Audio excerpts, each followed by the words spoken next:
저 이름으로 기도드립니다. 아멘. 할렐루야. 반갑습니다. 우리 에베소서 말씀으로 은혜라는 주제로 9번째 말씀을 나누고 있는데요, 에베소서 1장부터 3장까지는 은혜로 구원받았다는 사실, 하나님의 은혜가 무엇이며 태초부터 우리를 향한 하나님의 계획과 작정과 선하심을 이야기를 했다면, 이제 4장부터는 6장까지 은혜 받은 성도들의 삶이 어떻게 해야 되는가, 조금 고급지게 말한다면 1장부터 3장까지는 구원은 하나님의 은혜로 말미암았다 라고 말한다면, 4장부터 6장까지 우리가 거룩하게 되어야 할 성화는 명령이다. 그래서 한번 따라해 볼까요? 구원은 은혜, 성화는 명령. 그래서 우리가 은혜로 말미암아 구원을 받았다고 하는 것은 하나님께서 우리에게 거저 주시는 선물이지만, 이 은혜를 받은 사람은 거룩하게 살아야 될 사명을 가졌고 그 부르심이 있는 소명자라는 사실, 명령을 받은 자라는 사실을 잊지 마시기 바랍니다. 그래서 4장부터 6장까지는 행하라, 행하지 말라, 그렇게 해라, 해야 한다라고 하는 명령형 어휘가 많다라는 거죠. 오늘날 교회에서 성도들의 삶에 있어서 구원의 확신, 하나님의 은혜, 죄사함의 은혜에 대한 내용만큼 우리를 감격하게 하는 게 없죠. 그래서 은혜를 생각하면 늘 마음이 좋고 눈물이 나고 감격이 됩니다. 하나님의 은혜를 말하지 않아도 한 해의 가을쯤 되거나 해가 저물어 가거나 나이가 들어서 야, 내가 산 게 은혜다 이렇게 생각하면 이 마음이 먹먹해집니다. 그렇죠? 예수 안 믿는 사람도 하늘의 도움이 있었다. 농부들은 수확하면서 하늘을 향해서 은혜를 고백해요. 은혜라고 하는 게 모두에게 좋은 표현이고 눈물 날 정도로 은혜가 느껴지는 게 그 은혜라고 하는 단어입니다. 그래서 찬양도 부르지 않습니까? 은혜 아니면 살아갈 수가 없네. 또 모든 것이 하나님의 한량없는, 갚을 길 없는, 다 은혜잖아요. 집에 딸내미 이름도 은혜, 다 은혜라고. 은혜는 그냥 듣기만 해도 좋은 게 은혜라고 하는데, 이제 교회에서, 기독교에서 제일 많이 쓰는 어휘가 하나님, 그 다음 은혜라고 그러더라고요. 아멘, 은혜를 제일 많이 쓴다고 그래요. 그만큼 저와 여러분들은 은혜를 받아서 살고 있고 은혜가 필요하고 또 은혜가 사모되어지는 그런 성도들인 것이죠. 그래서 이렇게 에베소서 말씀 보는데 우리 황 목사님께서 책 하나를 소개해 주셨어요. 이제 우리 같이 책 읽으면 좋겠다 해서 목사님들끼리 최근에 발간한 3월에 발간된 김형태 목사님이라는 분이 쓴 은혜란 무엇인가라는 책에서 이 목사님께서 이 바클레이 교수님의 이제 은혜와 관련돼서 학위를 받은 논문의 내용을 평신도들이 읽기 쉽게 은혜의 명제를, 정의를 내렸는데 6가지, 은혜의 특징이 6가지가 있다. 굉장히 우리가 알고 있는 내용인데 조금 고급지게 이렇게 표현했더라고요. 은혜는 우선성이 있다, 프라이어리티가 있다라고 하면서 이 인간의 반응이나 요청보다 하나님께서 먼저 우리에게 주신 게 은혜다. 태초부터 작정하신 게 은혜다. 우리가 하나님께 은혜를 달라고 한 게 아니라 하나님께서 먼저 예배하신 게 은혜다. 그런 줄 믿습니다. 두 번째로는 이제 초충만성, 슈퍼 어번던스라고 하는데, 인간의 생각이나 측량을 뛰어넘어서 압도적이고 풍성하게 흘러넘치는 선물이다. 그래서 우리가 은혜를 찔끔찔끔 받은 게 아니라 넘치도록 받은 게 은혜인 줄 믿습니다. 그리고 세 번째로 비상응성, incongruity라는 이 말은 이 가치나 자격을 따지지 않고 자격 없는 자에게 조건 없이 주는 선물이 은혜다. 오늘 저나 여러분들이 은혜를 받을 만하지 않지 않습니까? 하나님께서 이 계산 형식으로 은혜를 줬다면 은혜 받는 사람도 있고 못 받는 사람도 있을 텐데, 조건이나 자격 없이 우리의 상황과 관계없이 무조건적으로 주신 것이 은혜다라고 얘기를 했고, 그 다음에 네 번째, 오늘 말씀드리려고 하는 게 이게 네 번째와 6번째인데요, 유효성, 이제 에피카시라는 말을 썼는데, 이 은혜는 단지 정서적인 위로나 추상적인 개념에 마음이 따뜻하고, 은혜를 말하면 그냥 좋잖아요.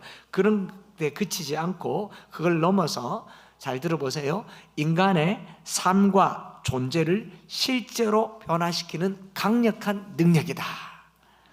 쉽게 말하면 은혜를 받으면 사람이 변한다. 사람이 안 변한 게 은혜가 부족해서 그렇다. 그렇다면 우리는 더 은혜를 사모하면 되죠. 더 은혜를 달라고 기도하면 됩니다. 부어달라고 기도하면 되죠. 그래서 은혜는 삶을 바꾸는 능력이다. 다섯 번째로 단일성, 싱귤러라는 표현을 쓰면서 하나님의 성품과 태도가 하나로 일관되게 선하심을 나타내는 특성, 하나님의 성품이 일관적이다, 초지일관하다. 하나님이 은혜를 줬다가 뺏었다가 줬다가 뺏었다가 하지 않고 항상 하나님은 은혜다. 그래서 우리 기도할 때 은혜로우신 하나님, 자비하신 하나님이라고 하잖아요. 하나님의 속성이 은혜다라고 얘기를 하고, 여섯 번째로 non-circularity라는 비순환성이라는 말을 썼는데, 김형태 박사님은 자기의 지도 교수님인 바클레이 교수님이 쓴 non-circularity라는 말이 우리 한국 사회에서 동양에서는 오해가 될 수 있겠다 해서 이 부분을 새롭게 풀어서 썼어요. 원래 의도는 은혜는 비순환성이다라고 해서 하나님께서 은혜를 주신 후에 갚으라고 말하지 않는다는 거죠. 우리가 하나님 주신 은혜를 무엇으로 갚을까 하고 봉사도 하고 뭐 헌금도 하고 여러 가지로 하지만, 은혜는 우리에게 갚으라고 주시는 대가, 조건이 아니라는 거예요. 그래서 하나님은 비순환성, 은혜를 주시면 그걸로 끝인다라고 이렇게 영국 분이 이렇게 논문을 썼는데, 이게 한국 사회에서는 오해가 되는 거죠. 왜냐하면 하나님은 은혜를 늘 주시기만 하는 분이니까 우리는 아무렇게나 살아도 은혜를 받는다, 이런 오해를 낳았다라는 겁니다. 그래서 이걸 새롭게 바꾸어서 설명한 내용이 이 책의 5장과 6장, 은혜는 5장의 은혜는 능력이다라는 대목과 또 6장의 은혜는 순환된다, 은혜의 이 유효성과 은혜의 이 순환성에 대한 내용을 새롭게 풀어 쓴 거예요. 제목이 순환된다. 큰 제목은 비순환성인데 안에 소제목은 은혜는 순환된다라고 썼는데, 이걸 좀 설명을 하면 에베소서를 이해하는 데 도움이 될 것 같습니다. 유효성이란 말은 뭐냐면, 우리에게 주신 하나님의 은혜가 헛되지 않고 사람을 변화시키는 능력이 된다라는 것이죠. 사람을 변화시키는 놀라운 능력. 많은 기독교인이 은혜를 종교적인 분위기에서 느끼는 정서적인 위로나 마음의 평안, 눈물, 감동, 감격, 너무 좋다, 오늘 말씀이 은혜롭다, 이런 걸로 은혜로 한다면, 저는 더워서 땀이 날 수밖에 없는 것, 땀 피직피직 나겠죠. 은혜는 우리에게 주는 감동이 아니라 사람을 변화시키는 능력이라는 겁니다. 오늘 저나 여러분들이 은혜를 받았다, 마음이 좋고 감동이 나고 이런 걸로 끝나지 말고요, 변화를 경험하시길 바랍니다. 사람이 은혜를 받으면 변화된다는 거예요. 그 변화가 능력이다라는 걸 말하면서, 많은 기독교인들이 이 은혜를 그냥 정서적 위로로 그쳐버리게 되면 유효성이라는 게 실패하게 된다라는 겁니다. 은혜는 받은 사람의 삶과 존재를 실제로 개조하고 변화시키는 강한 힘이다라는 것을 믿으시기 바랍니다. 그렇기 때문에 은혜는 행함의 동력이 됩니다. 은혜는 구원받을 때에만 필요한 일회성 티켓이 아니라는 거죠. 우리가 은혜로 구원받았기 때문에 그것으로 우리가 구원을 노래하는 것이 아니다라고 보고, 그것이 변화된 삶으로 나아가야 된다라는 것이 바로 은혜라고 말하고 있는 것이죠. 그리고 그 책에 은혜의 유효성을 말하고 있으니, 오늘 저와 여러분들이요, 은혜를 경험하시기 바랍니다. 사람을 바꾸는 은혜의 능력을 경험하시기 바랍니다. 그런 능력이 우리 가운데 은혜가 되어야 된다라는 것이고, 또 이 책의 6장에서는 은혜의 비순환성을 이야기하지만 사실은 은혜는 순환된다라고 설명하면서요, 이 서구에서는 이 시간의 개념이 직선적인 개념이에요. 시간이 지나가면 다시 오지 않습니다. 근데 우리나라와 같은 동양은 시간이 어땠습니까? 순환한다고 봐요. 윤회처럼 그 시간이 계속 돌아온다고 생각하니까, 가끔가다 이런 생각한 적이 있죠. 이거 어디서 많이 본 장면인데, 유행도 돈다라고 생각하잖아요. 서구에서는 지나간 시간은 돌아오지 않는다고 생각하기 때문에 약속을 철저하게 지킵니다. 우리나라에서는 오늘 못 지키면 내일 지키면 되기 때문에 약속을 자꾸 어겨요. 다음부터 잘할게. 지난번 잘못한 건 잘못한 건데, 그건 다음에 또 새로 하면 이 신앙용어로 망까이 된다, 이렇게 생각하는 거예요. 그게 동양 사고가 그럽니다. 유럽에서는 지나간 것에 대한 방점은 확실하게 찍습니다. 그렇기 때문에 시간을 철저하게 지켜요. 시간 약속 못 지키는 사람은 그리스도인이 아니다라는 말까지 합니다. 그러니 여러분들이 시간 개념이 다른 거죠. 그래서 은혜가 순환된다라는 말은, 비순환된다라는 말의 의미는 뭐냐면은, 은혜가 흘러서 우리에게 주어지고, 우리에게 주어진 은혜가 하나님께로 돌아가진 않지만 나에게서 흘러간다라는 것을 얘기를 하고 있는 것이죠. 제가 봤을 때 좀 더운 것 같은데 에어컨을 좀 틀어주기를 요청을. 뭐냐면요, 순수한 선물이란 이 은혜가 하나님께 우리가 갚아야 될 대가나 우리가 갚아야 될 빚이 아니라는 겁니다. 그래서 우리가 은혜를 받았으니 은혜를 하나님께 갚는 게 아니라 대신 하나님께서 우리가 받은 은혜를 이웃에게, 세상에게 복음을 전하라 라고 주신 게 은혜라는 겁니다. 은혜가, 내가 은혜를 받았다, 그럼 이 은혜가 나를 통해서 다른 데로 흘러가는 것을 순환성이라고 얘기를 하고요, 비순환성이란 말은 하나님께로 돌아가지 않는단 말입니다. 여러분, 하나님께서 우리에게 은혜를 받습니까? 우리가 헌신하고 봉사한다고 해서 하나님께서 아이고 김 집사 내가 니한테 은혜가 많다 그럽니까? 그러지 않는다라는 의미에서는 비순환성이라고 얘기하고, 그러나 순환적이란 말은 내게 주신 은혜가 내게 머물러 있지 않고 흘러간다는 거죠. 흘러가지 않은 은혜는 썩는다라는 겁니다. 그래서 은혜의 출발점은 하나님이고 은혜의 종착점은 내가 아니고 나를 통해서 나를 변화시키고 이웃과 공동체를 향해서 흘러가는 것, 이것을 은혜의 비순환성이라고 말하는 거죠. 그래서 결코 일방향의 은혜, 하나님은 항상 일방향으로 은혜를 베푸셨고 이 일방향의 은혜는 내게 머물러 있지 않는다. 이걸 조금 쉽게 말하면요, 한번 따라해 볼까요? 은혜는 흐른다. 흐르지 않는 은혜는 썩는다. 내가 은혜를 받아서 가만히 있으면 이게 썩는 거예요. 오늘날 한국교회의 문제가 뭐냐면 은혜를 달라고만 하지 이 은혜가 흘러가지 않고 고착됐기 때문에 교회가 세상에 빛을 발하지 못하고 비난과 신뢰를 잃은 것이 되었다. 그래서 하나님께 은혜를 받았다면 이 은혜는 항상 유효하게 흘러서 이웃에게로 흘러가야 되는 거죠. 그래서 교회가 은혜로운 게 아니고 교회로 말미암아 그 지역사회가 은혜로워야 됩니다. 우리 성도들이 은혜롭다라는 말은, 우리 성도들이 은혜를 받았다라는 말은 내가 속한 공동체, 직장, 사회, 학교, 가정, 이웃 동네가 은혜를 받는다라는 말과 동일시한다라는 것을 은혜의 순환성이라고 얘기합니다. 은혜를 받으셨습니까? 흘려보내시기를 바랍니다. 가지고 있으면 고여서 썩는다고요. 늘 달라고만 하고 줄 모르는 거죠. 그냥 이자 떼어주듯이, 개평 떼어주듯이 일부를 떼어주면서 은혜 받은 삶의 보답이라고 하는데, 우리 주님께서 피를 찔끔찔끔 흘려주셨습니까? 살을 찔끔찔끔 뜯어주셨습니까? 전 생명을 다 주셨기 때문에 이 은혜를 전 생명을 다해서 흘려보내는 저와 여러분들 되시기를 바랍니다. 그래서 하나님의 은혜는 이 두 가지 부분에 있어서 그 유효성이라고 하는 첫 번째에 있어서 능력이 되어서 저와 여러분들의 삶을 본질적으로 바꾸는, 이웃과 교회 공동체 속에서 아름답게 흘러가는 그런 우리 오늘의 예배가 되기를 바라고, 그런 측면에서 에베소서는요 은혜의 특징을 잘 보여주는 기능이 있다라는 겁니다. 1장부터 3장까지 은혜가 강물처럼 흘러서 태초부터 계획하시고 작정하신 은혜가 흘러서 우리에게 오는 겁니다. 내게 온 은혜가 이제 4장부터 어떻게 해요? 나를 변화시키고 바꾸고 새 사람을 만들어서 나에게부터 시작해서 부모와 자녀, 이웃, 직장사회, 세상으로 흘러가서 저 영적 전쟁터에서 승리하게 하는 게 그 중심에 은혜가 있다는 겁니다. 오늘 은혜의 능력을 경험하시기를 바랍니다. 그래서 은혜를 받으면 삶이 변화됩니다. 감동받는 정도로 끝나지 않아요. 삶이 변화되는 것, 이게 성령의 능력이라는 것을 믿습니다. 그럼에도 불구하고 우리 머릿속에는 어떤 개념이 더 강한지 한번 물어볼게요. 사람이 잘 변한다, 안 변한다? 다시 물어볼게요. 우리는 은혜를 받았다, 안 받았다? 나는 변했다, 안 변했다? 잘못 들었어요. 자, 나는 많이 변했다, 좀 덜 변했다? 할렐루야!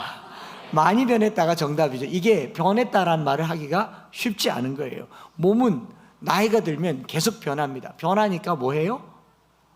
정기검진을 합니다. 변하는 그 중에 제일 안 변하는 게 머리예요. 머리가 안 변하는 거 어떻게 알 수 있냐면은 IQ 검사 언제 해보셨어요? 그걸 아직까지 안 했죠. 안 변한단 말인 거예요. 머리는 개선될 여지가 없다. 자, 농담입니다.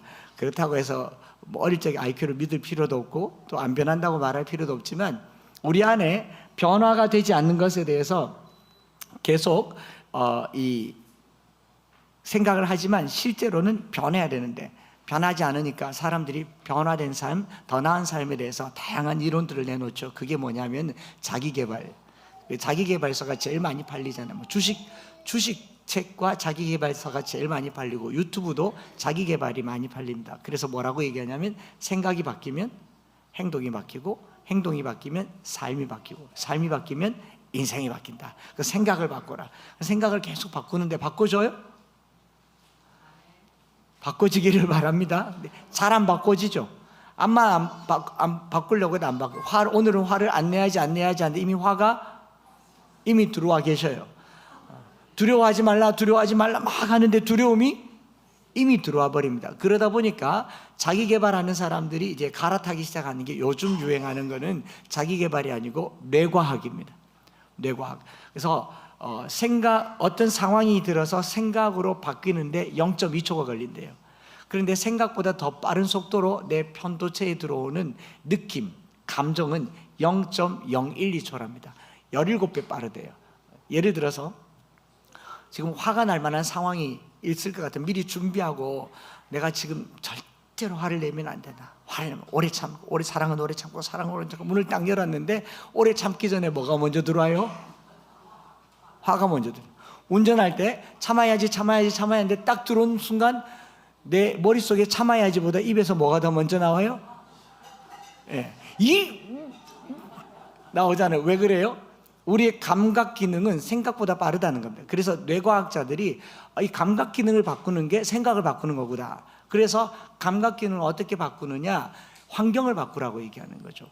아침에 일어나서 눈을 떠가지고 일어나야지, 오늘 아침이구나, 얼른 준비해야지 하고 두세 번 뒹굴거리면 30분 간 적이 있죠. 어떻게 하면 동작을 빨리 할 수 있느냐? 아침에 일어나서 자동으로라도 좋으니 커튼이 쳐지고 햇볕이 들어오도록 하래요. 햇볕이 들어오면 이 형광등보다 더 밝은 태양빛이 세로토닌을 만드는 신경물질을 만들어내면서 세로토닌이 사람을 활동하게 만든답니다. 이게 뇌가소성이라고 얘기를 하면서요, 신경 전달 물질에 도움되는 도파민, 세로토닌, 옥시토닌 요 세 가지가 3대 행복 호르몬이라고 해요. 요게 나오면 사람이 행복하답니다. 저는 도파민이 많겠습니까? 안 많겠습니까? 세로토닌은요? 옥시토닌은요?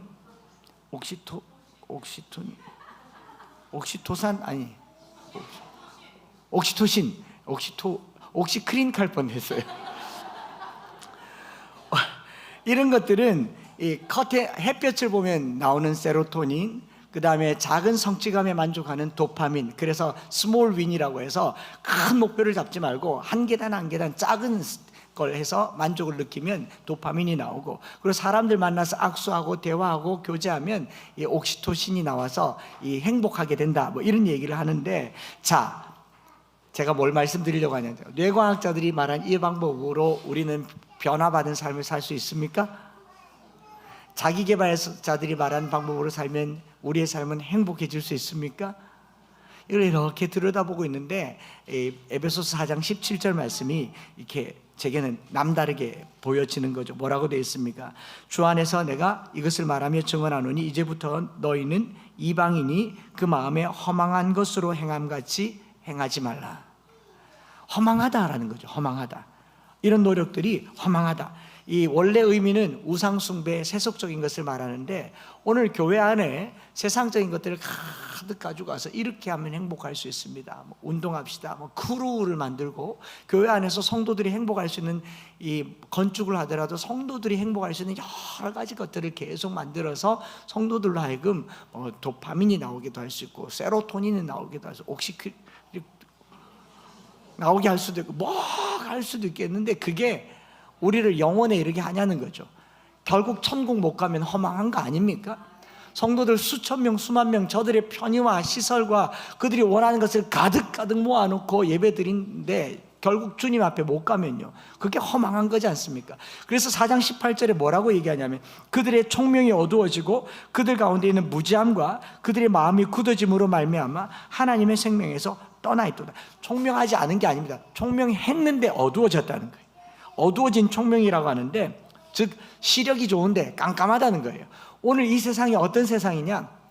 아무리 총명이 있어도요, 이 세상 자체가 악하기 때문에 우리가 열심히 살아서 천국 못 갈 가능성이 훨씬 높습니다.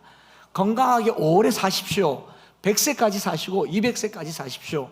그리고 지옥 가십시오. 이게 복음입니까? 이게 복음이냐고요. 여러분, 이 땅에서 영원히 살지 못하고 한 번 죽는 것은 사람에게 정한 일이고 그 후에 심판이 있다면요, 이 땅에서 좀 험하게 살아도, 짧게 살아도 천국 가는 백성들 되기를 바랍니다. 그러려면요, 옥시토닌, 세라토닌, 클리닝 다 괜찮아요. 그보다 더 중요한 것은요, 은혜를 받으시기 바랍니다. 성도들에게 있어서 우리의 삶을 변화시키고 우리의 삶을 강력하게 하는 가장 큰 것은요, 호르몬이 아니라, 자기 개발이 아니라, 뇌과학이 아니라 은혜입니다. 그 은혜가 우리에게 필요한 거죠. 은혜가. 그래서 잠시 행복을 누릴 수 있고 잠시 자기 개발의 효과를 볼 수 있습니다. 그러나 그것이 궁극적으로 사람을 영혼에 이르게 할 수 없고, 잠시 행복하지만 어느덧 나도 모르게 또 찾아오는 이 불행감과 우울감과 불안감과 공포감을 어떻게 이기겠습니까? 은혜를 사모하십시오. 은혜는 능력입니다. 은혜는 이 전에 진노의 자녀였던 우리를 빛 가운데 끌어들이는 능력이고, 이 어둠 속에 있는 우리를 빛 가운데 똑바로 보게 하는 능력이 바로 은혜입니다. 그래서 이 은혜 없는 우리의 삶을 19절에는 뭐라고 얘기하냐면, 감각 없는 자가 되어서 자신을 방탕에 방임하여 모든 더러운 것을 욕심으로 행하게 된다. 그래서 은혜 없이, 은혜를 혹은 잠깐 누렸던 사람들은 잠깐 좋아지는 것 같으나 왜 뒤로 물러나 침륜에 빠지는가? 더 큰 은혜가 필요해요. 더 은혜를 받으셔야 됩니다. 사도 바울이 이야기한 에베소서 1장부터 3장까지는 우리가 구원받는 데 필요한 주님의 은혜를 얘기했다면, 4장부터 6장까지는요, 내가 변화되고 세상을 변화시키는데 여전히 이 은혜는 필요하다. 구원의 은혜가 필요합니다. 하나님께서 믿음으로 선물로 주신 이 은혜가 필요합니다. 그러나 앞으로 살아가는 삶에도 은혜가 필요한 줄 믿습니다. 그러니 우리 매 순간 모든 것이 은혜라고 얘기하잖아요. 구원만 은혜입니까? 성화도 은혜입니다. 변화도 은혜고요. 그래서 바울이 4장 20절에 이렇게 말하죠. 오직 너희는 그리스도를 그같이 배우지 아니하였느니라. 왜 21절에는 예수라고 하고 20절에 그리스도라가 있는가? 우리 수요일날 말씀 모임하면서 그걸 이렇게 질문으로 던져놔서 제가 묵상을 해봤어요. 아, 이렇구나. 그리스도란 말이 메시아잖아요. 왕이지 않습니까? 왕이 전문가입니까? 왕이 더 권력자입니까? 석사, 박사가 더 권력이 있습니까? 왕이죠. 박사들이 아무런 지식을 했다고 해도 왕에게 그와 같이 배우지 않았다. 세상을 다스리고 세상을 창조하고 세상 만물을 만드신 주님께서 우리에게 가르쳐 주신 것은 인간의 삶의 방법, 자기 개발, 뇌과학 이런 것이 아니라 주님의 방법은요, 은혜로 살아야 된다. 다르게 말하면 내가 준 은혜가 너희의 삶의 방편이다. 매일매일 기도하십시오. 하나님, 오늘 우리 아들의 삶에, 딸의 삶에, 내 인생에 은혜를 더하여 주옵소서. 이 은혜가 뭐라고 했습니까? 받을 자격도 없고 갚을 능력도 없고, 하나님이 항상 동일하시고 불가항력적으로 우리에게 부어주시는 그 은혜만이 우리를 살게 합니다. 그 은혜가 나를 변화시킵니다. 그 은혜가 내게서 흘러 이웃에게 가게 하여 주옵소서.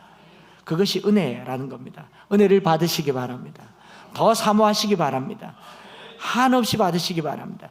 그 은혜를 강력하게 경험한 사람을 우리는 변화받은 사람이라고 얘기합니다. 에베소서를 주석한 마틴 로이드 존스 목사님이 이런 표현을 썼어요. 변화받은 사람을 두고 중생한 사람, 거듭난 사람은 세상에서 가장 심오한 변화를 경험한 사람. 중생은 세상에서 가장 심오한 변화이다. 여러분, 아까 뭐라고 말했습니까? 사람이 잘 변한다, 안 변한다? 왜 안 변하는가? 은혜를 못 받아서 그래요. 은혜를 기도하시기 바랍니다. 은혜가 사람을 바꿔낸다는 거죠. 은혜로 말미암아 믿음으로 구원을 얻은 사람, 성도는 언제나 변화를 가장 우선적으로 경험하게 되는 것이고, 변화된 그 삶에 대한 이야기가 21절부터 24절까지 얘기하면서 간단하게 얘기를 하면, 옛사람을 벗어버리고 새 사람을 입으라 라고 하는 것이 21절부터 24절까지인데, 새롭게 되려고, 변화를 받으려고 애를 쓰는 게 아니라 새롭게 되었기 때문에 옛사람을 벗는 겁니다. 이미 유전자가 바뀌었다고요. 저나 여러분들은 DNA가 예수 그리스도의 십자가의 DNA로 바뀐 줄 믿습니다. 예수를 주로 고백하여 하나님의 자녀된 사람들은 이미 형질이 바뀌었어요. 그런데 왜 변화받지 못했는가? 제가 그걸 좀 설명을 드리려고 합니다. 우선 옷과 관련된 이야기를 들어보십시오. 바울은 벗어버리고 입으라라고 말했지만 바울은 지금 무슨 옷을 입고 있습니까? 죄수의 옷을 입고 있지 않습니까? 감옥에 있으니까. 바울이 감옥에서 이 말을 쓰면서 옛사람을 벗어버리고 했을 때는 자기가 입고 있는 옷을 말했을 겁니다. 또 에베소서 6장에서는 하나님의 전신갑주를 취하라, 하나님의 전신갑주를 입으라라고 말하잖아요. 그래서 옷에 대해서 좀 한 주간 동안 묵상해 보십시오. 내가 입고 있는 옷이 어떤 건지. 제일 먼저 내 머리에 떠올랐던 옷은요, 그 법정에서 판사로부터 구형을 받으면서 판사가 법정 구속을 명령받으면 그 사람은 법정에서 바로 구속됩니다. 집에 가서 옷 갈아입고 오는 게 아니에요. 바로 그 길로 구속되면 제일 먼저 뭐 합니까? 옷을 갈아입습니다. 속옷까지 싹 다 벗고 몸에 장신구 뭐 이게 다 하고 완전히 없는 상태에서 옷을 갈아입히죠. 그래서 그 사람은 비로소 죄인이라고 하는 이 자기 신분을 나타내는 옷을 입습니다. 왜냐하면 옷이 신분을 나타내는 경우가 있죠. 학생들이 입는 옷은 교복, 군인들이 입는 옷은 적어도 군복 입으면 군인이라는 걸 알게 되고 교복 입으면 학생이라는 걸 알게 됩니다. 그러면 의사는요? 사복, 의사, 가운, 뭐 옷이 내 신분을 나타내는 경우가 있어요. 그런가 하면 옷이 목적을 나타내는 때도 있습니다. 체육복은 뭐 할 때 입습니까? 턱시도는요? 예식 갈 때 입겠죠. 그러죠? 그 다음에 또 뭐 있나? 운동복. 운동복은 등산복은 용도에 따라서 옷을 입는데 바울이 옛사람을 벗어버리고 그리스도로 말미암아 의와 진리의 거룩함으로 지으신 받은 새 사람이 되라, 새 사람을 입으라라는 말은 첫째로는 신분이 바뀌었다는 거예요. 내가 입고 있는 옷이 바로 난 거죠. 그리고 내가 이 옷을 입고 하는 목적이 바뀌었다라는 겁니다. 자, 이 옷은 누구를 위한 것인가? 타인에게 나를 알리는 수단이지 않습니까? 저와 여러분들은 무슨 옷을 입고 있습니까? 내 중심은 예수를 똑바로 믿고 있다고 하는데 내 옷은 어떤 옷입니까? 죄수의 옷은 아닙니까? 혹은 전혀 다른 세상의 옷을 입고 있는 것은 아니냐 말이죠. 범죄의 종류나 뭐 수용 등급에 따라서 명찰도 다르고, 제가 보니까 기결수와 미결수에 따라서 옷 색깔도 다르더라고요. 자기들끼리 입는 옷이 자기들끼리는 이렇게 구별이 되더라고요. 법정에서 구속된 사람들이 입을 때 미결수가 입는 옷은요, 황토색, 연갈색 옷을 입는데 여자는 녹색을 입는데요. 근데 기결수가 입는, 형이 확정된 수용자가 입는 옷은 파란색, 드라마에서 좀 봤죠? 여자들은 짙은 녹색을 입는데 이 명찰이요, 일반 범죄자는 흰색 명찰을 하고 마약 사범은 파란색 명찰을 하고, 혹시 우리가 가게 될 수가 있으니까 들어갔을 때 명찰 보고 사람 사귀라 이 말이에요. 파란색 명찰한 사람 가까이 가면 안 되는 겁니다. 마약 배울 수가 있다 이 말이죠. 그 다음에 강력범이나 조직폭력배는 노란색, 근처에 가면 조폭이 될 수가 있고, 또 빨간색은 뭐요? 사형수. 그러니까 우린 대부분 뭐 저나 여러분들이 감옥에 가게 되면 하얀색 하고 가겠죠. 이게 뭐예요? 내가 가지고 있는 명찰, 내가 입고 있는 옷의 색깔, 이게 내가 누군지를 알려준단 말은, 사도 바울이 지금 에베소 교인들에게 너희들은 지금 무슨 옷을 입고 있느냐 묻는 겁니다. 여러분 여기 올 때 나름의 옷을 다 챙겨서 헤아려서 입고 왔지만 주님이 나를 봤을 때 내가 입고 있는 옷이 무엇인가? 내가 벗어야 될 옷은 무엇인가? 그거 보여주는 말씀이 이 말씀인 것 같으라라는 겁니다. 그래서 바울이 말한 옛사람을 벗어버리고 라고 하는 이 옛사람이라고 하는 건요, 우리가 그냥 표면적으로 들었을 때는 우리가 벗어버려야 될 옛 습관, 여기 나와 있는 유혹의 욕심을 따라 썩어져가는 구습을 따르는 옛사람, 또 골로새서에 나와 있는 옛사람이 여러 가지가 있는데 생각보다 벗기가 쉽지 않더라라는 것을 발견했어요.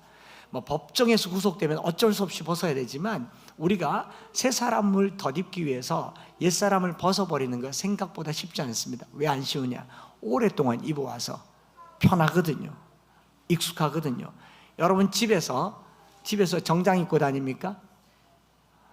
집에서 우리 여성분들 미니스커트 입고 다닙니까? 집에서 이렇게 미니스커트 입고 앉으면서 이렇게 앉습니까?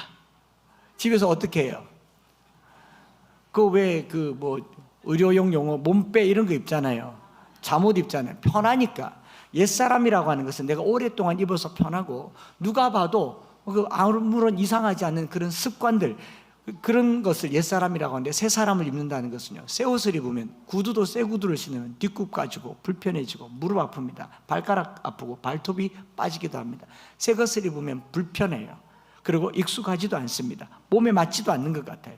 그런데 이 유혹의 욕심을 따르는, 썩어져가는 구습을 따른다라는 말을 이렇게 묵상해 보니까 이전에 행하던 대로, 이전에 행하는 그대로 사는 거, 이게 욕심이고 유혹이라는 겁니다. 여러분, 이런 유혹에 속지 마시기 바랍니다. 사람들이 하는 말이 내가 지금까지 이렇게 살았는데 이제 와서 뭘 바꾸려고 하느냐, 바꾸시기 바랍니다.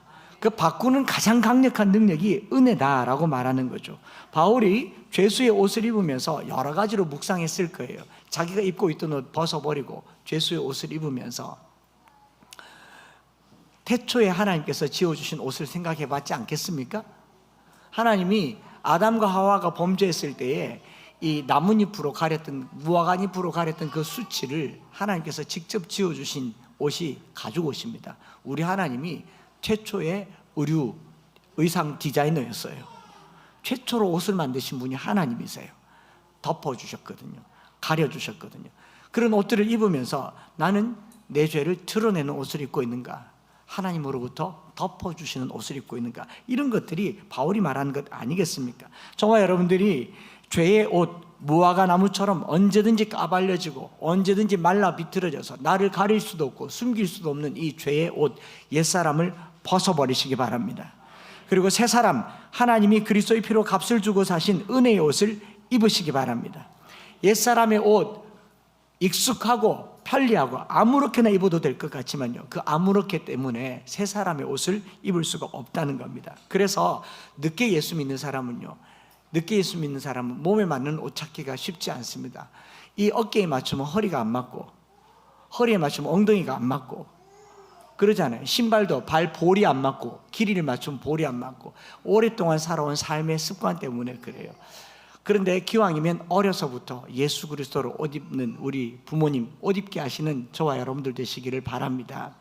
어제 이 대구로 내려오면서 우리 장로님이 집에 누님이 와서 며칠 있는데 왜 며칠간 있는가를 물었더니 집을 리모델링 한대요.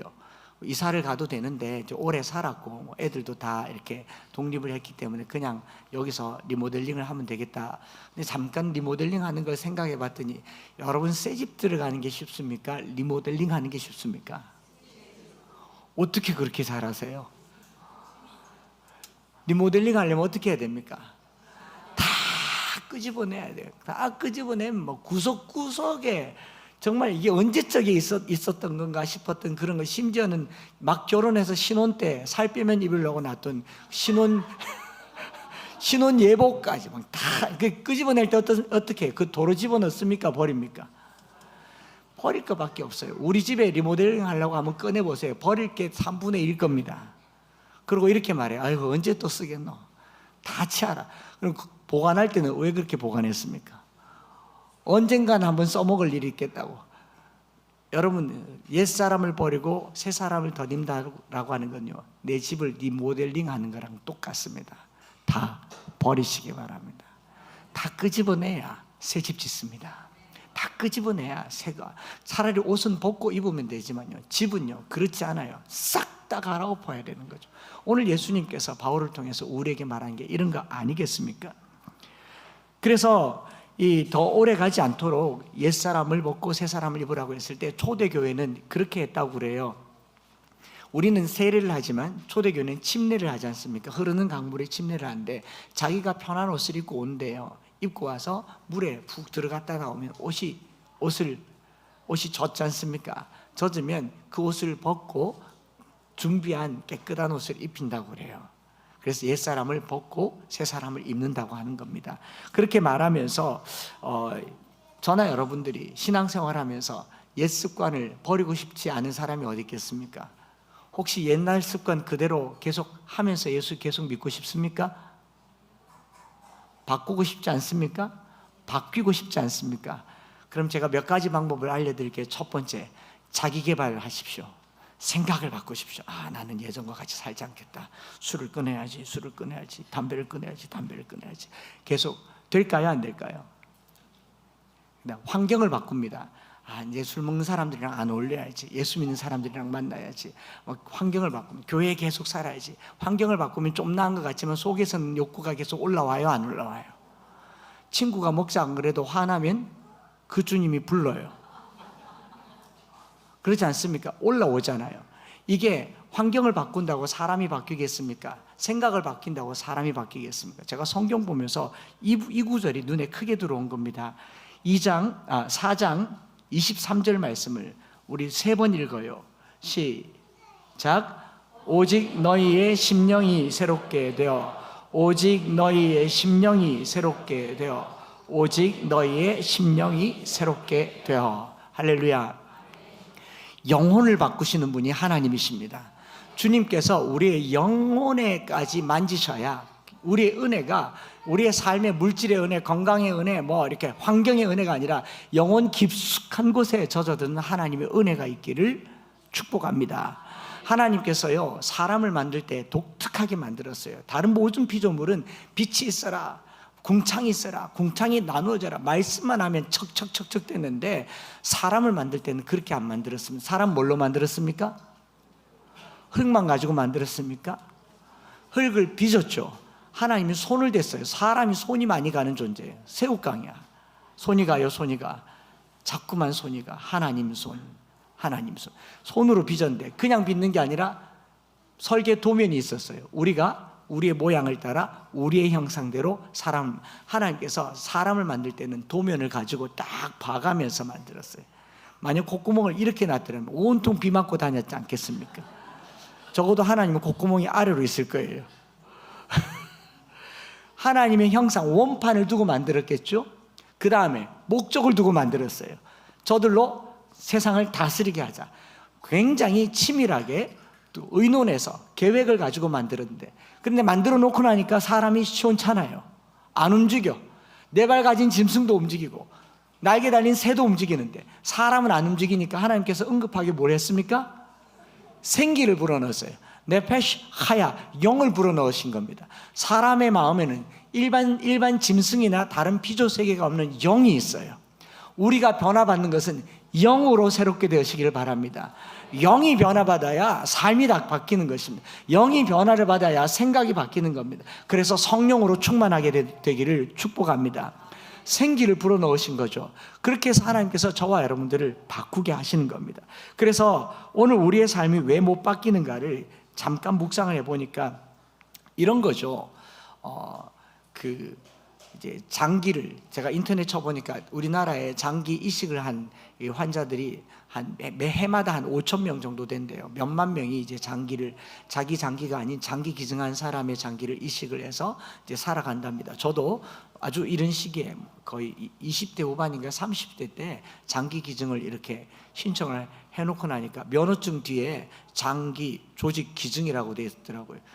그래서 그때 당시는 어떤 생각으로 이걸 신청했냐면, 그래 우리가 선교하다가 죽거나 아니면 이게 죽으면 묘지도 하나 못 쓸 정도로 돈도 없는데 기증을 하면 동산병원에 그렇게 해서 다 어떻게 처리하고 화장해서 이렇게 잘 처리해 준다니까 거기 명패에 이름 올리면 저희가 내 묘지가 되겠다 해서 장기 기증을 신청했단 말이죠. 이 장기를 기증을 해서 간이든 심장이든 신장이든 이렇게 기증을 하면 장기를 기증받은 사람들의 삶에 대한 이야기가 잠깐 나와 있더라고요. 보니까 첫째로는 평생 감사하는 삶을 산대요. 내가 우리나라에 지금 장기 기증 대기자가 3천 명이 넘대요. 그 3천 명이 중에 한 명이 장기를 기증받았다면 얼마나 감사하겠습니까? 그 다음에는요, 그 기증된 장기가 내게 적응되고 익숙하게 되는데 상당한 시간 노력을 한답니다. 면역 억제제를 먹고 또 먹지 말아야 될 것은 먹지 않고 뭘 하지 말고 이렇게 해서 이게 완전히 내 것이 될 때까지. 자, 여기 맞춥니까? 새로운 장기에 내 삶을 맞춥니까? 내 삶의 장기를 바꿉니까? 새로운 장기에 내 삶이 맞춰지는 걸 봤어요. 그리고 알았습니다. 우리가 예수 그리스도의 심장을 이식받은 사람들입니다.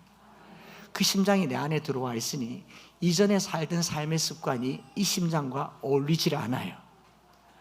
은혜는 받았는데 이 은혜가 완전히 흐르질 않아요. 그래서 지금 불편한 겁니다. 아주 불편한 겁니다. 그런데 이 불편한 걸 가지고 이전과 같이 술 먹고 담배 피고 계속 살면 이 심장요 또 죽습니다. 끝나는 거라고요. 이제는 어떻게 해야 되냐? 심장에 맞춰 살아야죠. 새로운 장기에 맞춰 살아야죠. 주님이 우리에게 주신 그 은혜에 맞춰서 사는 삶이 이식받은 그리스도의 심장을 가진 사람인 줄 믿습니다. 그리스도의 보혈이 우리에게 흘러요. 그러나 내 세상에 살던 이 세상의 피가 아직 여전히 남아있어서 계속 갈등을 일으키는 겁니다. 이 갈등을 일으킬 때 이 갈등을 이기고 주님의 보혈로 살아가는 저와 여러분들 되시기를 바랍니다. 그래서 고린도후서 5장 17절에 그런즉 누구든지 그리스도 안에 있으면 새로운 피조물이라 이전 것은 지나갔으니 보라 새 것이 되었도다. 새 것이 되긴 되었는데 아직 부족하잖아요. 어떻게 해요? 날마다 벗으세요. 날마다 입으세요. 벗고 입고 하는 과정에서 심령이 새로워지는 은혜가 있기를 축복합니다. 마음을 새롭게 함으로 변화를 받아. 사도 바울이 그렇게 말했죠. 마음을 새롭게 함으로 변화를 받아. 오늘도 내 심령 깊숙하게 나를 바꾸시는 주의 은혜가 더 넘쳐나기를 축복합니다. 오늘은 특별하게 우리 유스그룹과 단기 선교팀들이 여러분들에게 이제 잘 다녀오겠습니다. 내일 새벽 6시 반에 공항에 집결해서 가니까 이렇게 잘 다녀오겠습니다. 인사도 하고 특송도 하면서 우리 같이 기도하고 찬양하면서 기도하려고 하는데 나오시는 동안 일본에 가서 뭐 하는지 이 파워포인트를 보시면 알 겁니다. 일본 단기 선교를 갈 때에 한번 보여주시죠. 우리가 가게 되는 것이 기타 큐슈 이즈미 그리스도 교회라고 하는 조규범 선교사님의 교회를 가게 됩니다. 그 다음에 이 가정을 돕게 됩니다. 뭐 돕는다는 게 위로하는 거죠. 예배를 하고 여기도 암송 사역을 합니다. 많은 분들이 암송의 능력을 경험할 수 있도록. 이 조규범 선교사님이 저희 교회에 왔을 때에 일본의 코로나 이후로 많은 사람들이 자살을 하고 스스로 목숨을 끊고 우울증에 시달리고 있을 때 암송밖에 없겠다 하고 직접 건너와서 말씀 암송을 하겠다고 했어요. 그래서 아이들을 전도할 수 있도록. 내 아이의 아빠이시고요. 그 옆에 계신 여선교사님은 일본인이십니다. 가토 아주사라고 하는 일본 선교사님이 일본 분이시고, 그 다음에 또 한 곳에 더 가는 곳은 어디냐면 일본말 못 읽겠네. 텐파이자카 그리스도교회 조창윤 선교사님이 계신 교회입니다. 여기에 조창윤, 이은경, 예성, 예은 여기 계신 곳인데 무교회 지역 21개의 10개 도시에 교회가 세워지도록. 여기도 교회가 있는 건물인데 교회 사역을 위해서 하는데요. 거기서 뭘 하느냐를 봤더니 주로 하는 일이 그 다음 보면은 교회 청소하고 노방 찬양하고 그리고 땅 밟기를 합니다. 이게 주로 주 사역이에요. 이 일본은 가장 강력한 영적 전쟁이 있는 곳이고 순교자들이 많이 났던 곳이잖아요. 우리가 그 마음을 받아서 올 것이고 그 마음으로 함께 이 땅도 밟고 노방전도도 하고 노방 찬양도 하는데, 노방 찬양하는 곡을 준비를 했다고 그래요. 우리 찬양을 같이 듣고 같이 찬양하면서 기도하면 좋겠습니다.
여기 그대로 서 계시고 우리도 함께 찬양하면서요, 은혜가 필요합니다. 은혜가 능력입니다. 제 마음에 크게 들어왔던 거든요. 성령이 우리 가운데 능력으로 임할 때 그 능력은 은혜를 통해서 나타납니다. 한없는 자비하신 은혜로 우리의 삶이 변할 때 먼저는요, 우리 여기 선교팀 가는 사람들 한 사람 한 사람이 은혜로 변화되기를 원합니다. 은혜를 먼저 받아야, 은혜를 뭐 한다고요? 흘려보내는 거지 않습니까? 하나님께서 이들에게 큰 은혜를 부어주시고 이 은혜가 흘러갈 수 있도록, 또 우리 교회에도 큰 은혜를 부어주셔서 이 지역에 흘러갈 수 있도록, 그리고 그 은혜가 내 삶을 변화시킬 수 있도록, 신앙생활하면서요, 목사나 성도들의 제일 큰 고민은 예수 믿는데 왜 저렇게 안 변할까? 왜 요요 현상처럼 또 이전 삶으로 돌아갈까? 이전 삶으로 돌아갈까? 여러분, 신앙생활은요, 자기 개발이 아닙니다. 뇌과학이 아닙니다. 심령의 변화를 받는 겁니다. 이 심령에 성령의 은혜가 임하셔야 됩니다.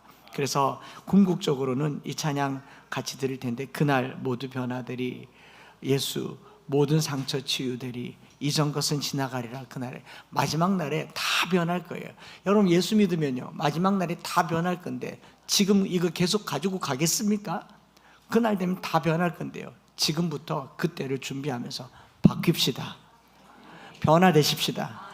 이 찬양 드리면서 같이 한번 이들을 위해서 기도하고 우리에게 은혜를 달라고 같이 기도하는 시간을 갖겠습니다.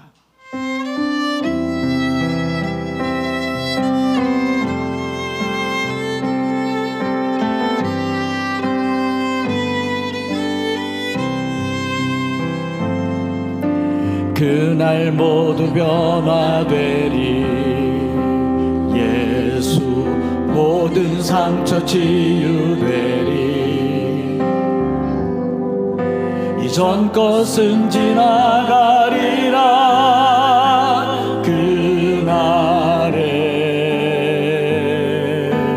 그날 모두 알게 되리, 예수 모든 답을 얻게 되리, 모든 걱정 사라지리.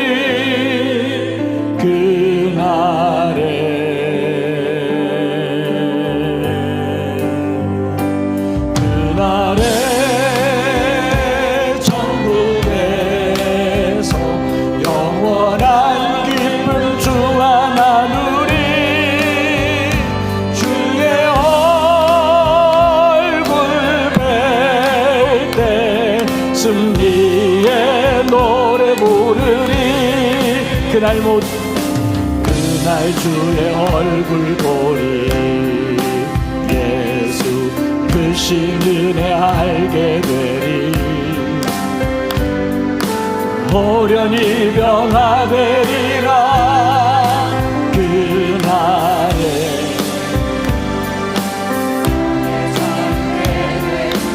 모든 고통은 끝나리, 찬란한 주의 영광, 찬란한 주의 영광 보리라. 그날에 천국에서 영원한 기쁨 주와 나누리.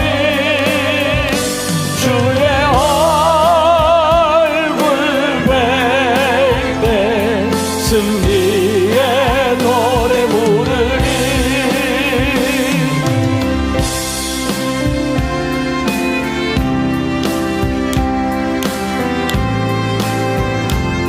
우리가 모두 변화될 때에 그 은혜의 능력으로 내 삶이 송두리째 바뀌는, 심령이 새롭게 되는 은혜를 달라고 우리 사모하는 마음으로 그날 주의 얼굴 보리, 그날 주의 얼굴 보리, 크신 은혜 알게 되리.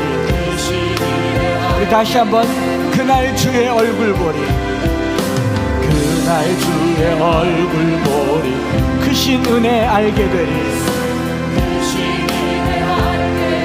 호련히 변화되리라. 호련히 변화되리라. 또 호련히 변화되리라. 호련히 변화되리라. 변화되리라. 온전히 변화되리라.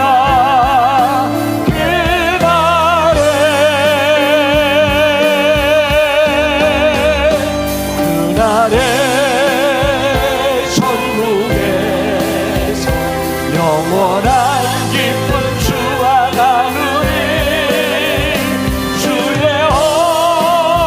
얼굴 뵐 때 승리의 그날에 천국에서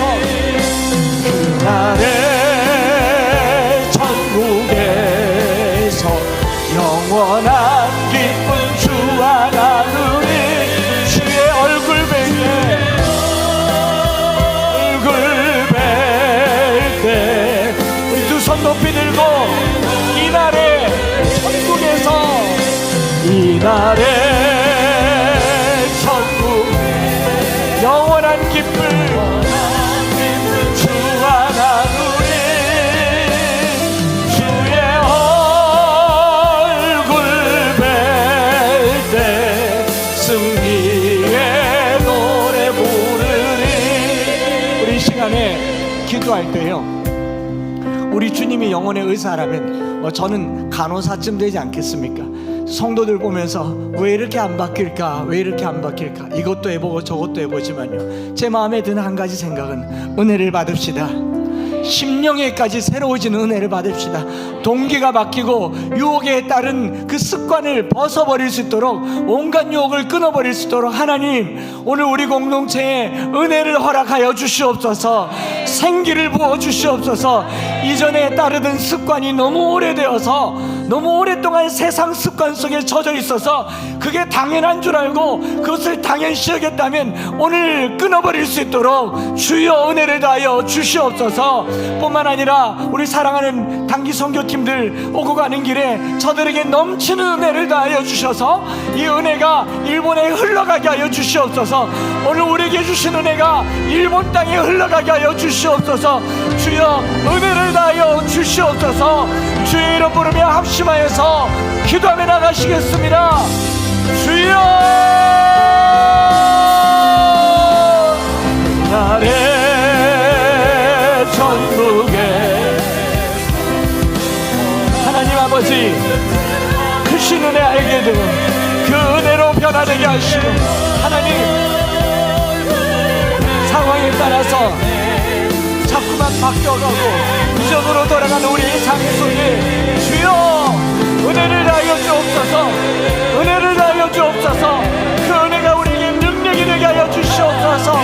성령을 부어 주시옵소서. 심령에까지 새로워지게 하여 주시옵소서. 심령이 새로워지기를 원합니다. 생각이 바뀌는 것이 아니라 아버지 하나님, 내 심령 물질이 바뀌는 것이 아니라 영혼이 새로워지기를 원합니다.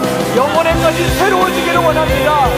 주여 주여 주의 얼굴 볼 때에 주님처럼 변화될 줄 믿습니다. 우리 모두 변화될 줄 믿습니다. 주여 주여 오늘 우리 안에 지금 놀라운 변화를 허락하여 주시옵소서. 그날에 특별히 일본 땅의 선교팀원들 저들에게 넘치는 은혜를 다하여 주셔서 흘러가게 하옵소서. 흘러가게 하옵소서. 흘러가게 하옵소서. 주여 오늘 우리에게 부어 주시옵소서.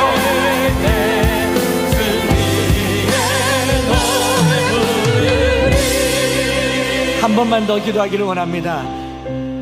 유혹을 따른, 유혹의 구습을 따른 옛 습관 벗어버리기를 원하지만 내 마음에 생각도 있고 뜻도 있는데 잘 안 되는 분들이 있다면요, 이 시간에 기도하십시다. 하나님 내 영혼을 고쳐주옵소서. 생각을 바꾼다고 될 일이 아닙니다. 뭐 신경물질을 바꾼다고 될 일이 아니에요. 오늘 우리에게 성령을 부어주시옵소서. 심령에까지 새롭게 되게 하여 주시옵소서. 마음으로 변화를 받아 하나님의 선하시고 기뻐하시고 온전하신 뜻이 무엇인지 분별하기를 원합니다.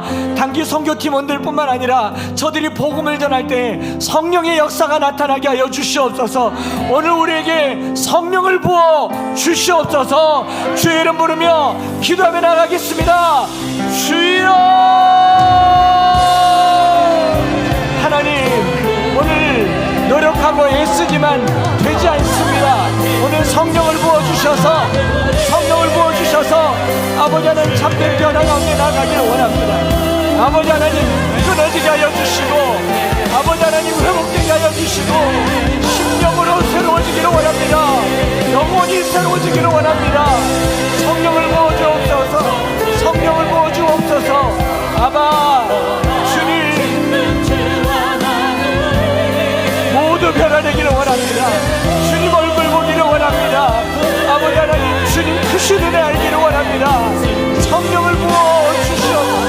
주의 영으로 함께 하여 주셔서 삶이 바뀌고 생각이 바뀌고, 아버지 이전의 습관이 끊어지고 옛사람을 벗어버리고 의와 진리를 따른 평강을 따른 새 사람을 입게 하여 주옵소서. 새 사람을 입게 하여 주시옵소서. 주여, 주여, 주여. 아마 주님 나의 선국에서